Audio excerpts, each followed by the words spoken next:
محدش يشتري مكنسة أروكا تاني لشفط التراب وكمان للمية، وده كان إحدى التعليقات اللي كانت مكتوبة على الفيديو. النهاردة بعد سنة من الاستخدام جايلك بقى بالتحديث الجديد، وكمان هوريكي القديمة اللي ليها عندي سنة قوة شفطها بقت عاملة ازاي، وده بناء على طلبات من أكتر من 6 شهور تقريبا. يوميا بيتكتب لي ايه رأيك في المكنسة بعد ما استخدمتيها الفترة دي، فأنا قلت هيعدي عليها سنة بعد كده هطلع أتكلم عنها بقلب جامد. فيلا كده سريعا نشوف النهاردة مكنسة أروكا كمان التحديث الجديد بتاعها، اللي حرفيا هيبقى معطر معاكي في البيت، هيشيلك حتى حشرة الفراش، الأتربة الخفيفة اللي احنا ما بنشوفهاش في نهاية الفيديو هجاوبك عليه عملي ليه المكنسة بطلت تشفط، وده أصلا حصل معايا في الفترة دي كلها، طريقة استخدامها الصحيحة، والكل جزء جاي معاها ازاي نستخدمه صح علشان ناخد منه أكتر نتيجة. عايزة أقول لكم إن المكنسة دي مش بس للتراب أو للمية، دي كمان هتغسل معاك السجاد، الأنتريه، الستاير، كراسي السفرة اللي بتكون حرفيا متطينة. أول حاجة معانا الخرطوم بتاعها بيكون بالحجم ده أو بالطول ده علشان يتحرك معاكي في أي مكان بمنتهى السهولة، وكمان الايدين بتاعتها بقت ستيل علشان ما تتكسرش مننا او يحصل فيها اي حاجه. اما الجزء ده هيكون مخصص للسرعه اللي انت بتستخدميها، هي فيها 3 سرعات تقدري تشغلي السرعه اللي انت محتاجاها. قدامكم المرتبه نظيفه وزي الفل، وايديا كمان طالعه نظيفه، ولكن عايزه اقول لكم ان بيكون في حشره الفراش وكمان اتربه او اغبره كده خفيفه،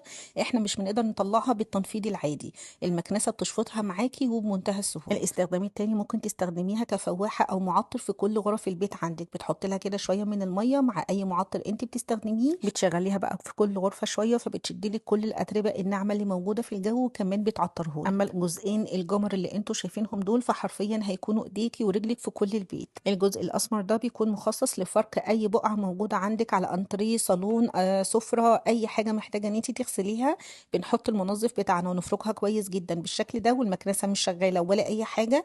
بعد كده بحط ميه على المكان اللي انا غسلته، وببدا بالجزء الشفاف ده ان انا اشفط كل حاجه. بصوا لي على الميه المطينه اللي طالعه من الكرسي، اللي اساسا كان في قدامي كده نضيف يعني، بس بصراحه المكنسه قالت لي انت ما نضفتيش قبل كده. المهم بيتجفف كويس جدا يا بنات بنسبه 99%، يا دوبك بعد ما بنخلص بنشغل المروحه 10 دقائق او حتى نفتح الشبابيك، وفي خلال دقائق بتكون كل حاجه عندك بتنور وبتلق لقه كده من النظافه. بصوا لي كده على كميه الميه المطينه اللي طلعت من غسيل كرسي واحد بس. تعالوا كمان على المراتب وغسيلها اللي بيكون متعب بالنسبه لنا، هترشي برضو المنظف بتاعك وتفركيه بعد كده بالجزء الاسمر ده، بعد كده هتحطي ميه وتشديه بالجزء الشفاف، هتنضف معاكي كويس جدا، هتشلك حتى الاتربه والروايح اللي موجوده من جوه المرتبه نفسها. بعد ما تخلصي افتحي مروحتك او الشبابيك وسيبيها كده دقايق وهتكون كل حاجه زي الفل. اما الجزء الجمر ده فنقدر ان احنا ننضف بيه اي اماكن ضيقه عندنا، شبابيك الالموتيل وكمان البلكونات ممكن من غير ما نشفط التراب خالص نضيف عليه ميه، وفيها خاصيه بتسحب الميه بالتراب عادي جدا من غير حتى ما نحط كيس. النهارده المكنسه هتشتغل من غير كيس تمام. شايفين قوه شفطها حاجه كده اللهم بارك. تعالوا بقى على الجزء الاختراع ده، حرفيا ده بقى يا بنات بديل الكيس القماش اللي كان بيبهدل الدنيا كلها تراب حرفيا حوالينا. هنا برضو بيبقى فيه كده تركيبه هوريها لكم. بصوا ده الكيس جاي معاها كيس برضو، بس ده احنا مش هنستخدمه، ده خليه بقى يلا اي مكنسه قديمه عندك.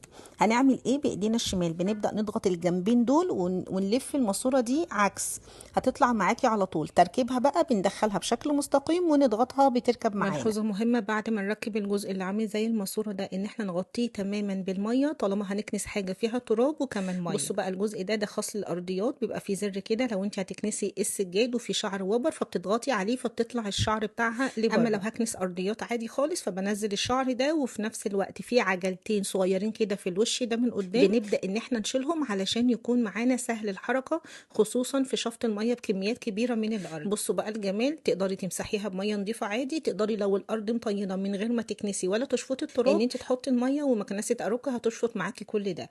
حقيقي المكنسه دي على قد جمالها انا مش عارفه اقول فيها ايه. المكنسه يا بنات ليها سنه عندي، مش جديده عليكم، تحفه جدا، واي حد يجيبها وهو مطمن وكمان على ضمانتي. حرفيا نشفت الارض بنسبه 100%، مش هتحتاجي حتى تشغلي مروحه وراها. هنبدا بعد كده نشوف الجزء ده. اهم حاجه بعد ما خلصتي علشان العجل ما يضيعش نرجع نركبه مكانه مره تانية. العجل ده بفكركم تاني بنفكه لما نيجي نمسح بيه الارضيات او يكون في ميه وتراب مع بعض. تعالوا بقى نشوف الجزء اللي بعد كده، وده بيكون خاص بغسيل السجاد على الناشف، ودي اسمها الفرشه الفراقه، بتفرك اي بقعه موجوده عندك على السجاد، بتلم اي شعر كمان او اي وبر. بيبقى فيها فرشه زي ما انت شايفه، وفيها كمان عجل لسهوله الحركه على السجاد اللي انت بتغسليه. بعد كده تركيبها بيكون ازاي؟ بنجيب كده الماسوره اللي هي الستيل بتاعه المكنسه وبندخلها في الجزء اللي انتوا شايفينه ده، ونلف الجزء ده كويس جدا لحد ما تربط معانا. بس كده خلاص. غرقي بقى السجاده بتاعتك ميه وحطي الشامبو بتاعك وابداي اغسلي وانت انت واقفه. حابه بقى تشفطي بيها الميه هي نفس الجزء، تمام جدا. حابه تنجزي والسجاده تكون مشفوطه بنسبه 90% لانها طبعا بتكون تقيله شويه. ده سجاد النساجون يا بنات، انتوا عارفينه برضه، وتقله بيكون قد ايه.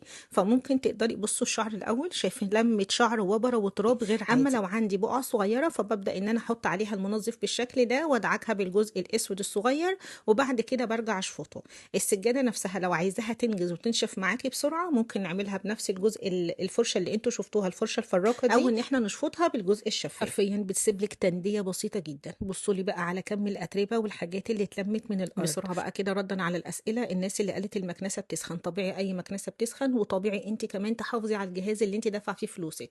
فكل ربع ساعه من التشغيل ريحيها دقيقتين وارجعي كملي مره تانية. اما بقى اللي كان بيقول المكنسه الشفط بتاعها قل، لا هو ما قلش، هو محتاج ان هي تتنضف منك، وده حصل معايا وانا بشتغل. وكلمت باشمهندس اسلام صاحب جروب البيت التركي، قال لي تاكدي ان الخرطوم عندك ما فيهوش اي شوائب او اتربه او اكياس او اي حاجه علقه، نضفيه كويس جدا، وطلعي الفلتر كمان نضفيه وسيبيه ينشف وركبيه وقولي لي حصل ايه. وحرفيا المكنسه اللهم بارك رجعت احسن من ما كانت جديده كمان. يبقى بعد كل غسله بشيل الفلتر انضفه كويس جدا وارجعه مكانه تاني. اما بقى لو عايزين ننشف اي حاجه فبنفتح الفلتر اللي بيكون في الظهر ونركب الخرطوم في الفتحه اللي موجوده دي، وهنا تقدري تنشفي اي حاجه بمنتهى السهوله. والفلتر اللي موجود في الظهر ده بننضفه كل اسبوع او كل اسبوعين او حسب ما نشوفه متوسخ قدامنا. اي حد كان متردد ان هو يجيبها ولحد الان من سنه عمال يسالني عامله معاكي ايه، بقول لك هاتيها وعلى ضمانتي وحقيقي وبفضل الله كمان هتدعي. اي عروسه بتجهز، انا جربت معظم المكانس اللي موجوده في السوق، حقيقي دي تكسب وبدرجه 100%. هاتيها هتنجزك في كل حاجه، تعطير البيت، شيله الاتربه اللي احنا مش بنقدر نشيلها، كنس، مسح، تنظيف، هتبقى ايدك ورجلك حرفيا. شايفين المكنسه دي وقفت معايا وما كانتش عايزه تشفط، طبعا دي ليها عندي سنه حرفيا انا هلكاها، وواضح جدا من كل حاجه فيها. طب ما شفطتش هنعمل ايه؟ هتبداي ان انت تفكي الجزء ده اللي هو بيكون بتاع الفلتر يا بنات. بصوا كان مليان شعر، مليان وبر، هتشوفوه دلوقتي، واتربه غير عاديه. اكيد مش هيشتغل لان هو بيحفظ الموتور، لو اشتغل الحاجات دي كلها بتخش الموتور شكرا. وكده كده في حساس اصلا وانت بتشتغلي، لما الحاجات دي كلها بتتملي او بتبقى واصل مثلا ميه، الجزء الاسمر اللي هو زي الكوره ده بيرفع عند الموتور فبيوقف المكنسه، فتحسي ان صوتها حتى معاكي اتغير. تمام. فلازم بعد كل غسله، ده اساسي، كل غسلتين يا ستي، غسله ايه، كل مسحتين تنظيف البيت كده كامله. او لو هتعملي مثلا روتين عميق لكل الغرف والريسبشن وكله، يبقى بعديها على طول ننظف الفلتر بتاعنا. وكمان نبص على الخرطوم. عايزه اقول لكم نظفت الفلتر ده وجيت برده شغاله مش عايزه تشتغل، الشفط هي شغاله بس الشفط ضعيف جدا. فكلمت باشمهندس اسلام صاحب البيت التركي اللي هو بيستورد المكانس دي، قلت بقى يعني لو باظت ولا حاجه خساره، انا حابه المكنسه دي جدا. قال لي لا هي ما باظتش، هي اكيد في حاجه مسدوده عندك. طيب شيلي الخرطوم وحطي ايدك، الشفط قوي جدا بعد ما عملت الفلتر ما شاء الله، الشفط كانها فائت، عارفه انت فوقتي كده المكنسه. طب لا الشفط شغال. قال لي يبقى الخرطوم فعلا. ما ببص فيه لقيت كميه قشر لب محشوره فيه بطريقه غبيه، قشر لب كده مع تراب. طبعا كنت بمسح بميه وكده فزي عمل طينه، نشفت جوه الخرطوم فسدت الخرطوم. بدات ان انا تحت الحنفيه، فتحت الحنفيه وحطيت كده جزء من الخرطوم والميه عليه يعني زي كده، وبعصايه المقشه كده من فوق ضغطت الجزء اللي كان مسدود ده كله، نزل واشتغلت معايا وزي الفل. هتشوفوها دلوقتي في اخر الفيديو، شفتها تبارك الله يعني كانها لسه جديده. فالمكنسه ما شاء الله موتورها نحاس، وده مش هتلاقيه عند في اي مكنسه. انا قبل كده كان عندي ايه، كان عندي ال جي وكان عندي ارشيا حلوه مش هقول عليها حاجه، ولكن هي شفط تراب بس، وبرده بيجي عليها وقت تشفط التراب ولو سخنت بتقف، بس بتقف مثلا نص ساعه وترجع تشتغل. طب ال جي لو سخنت انسي تشتغلي بيها بقيه اليوم، خلاص شكرا مش هتشتغل معاكي غير تاني يوم. يعني هي قسما بالله في كرتونتها ومركونه على جنب، اشوف لها بقى بيعه او اي حاجه.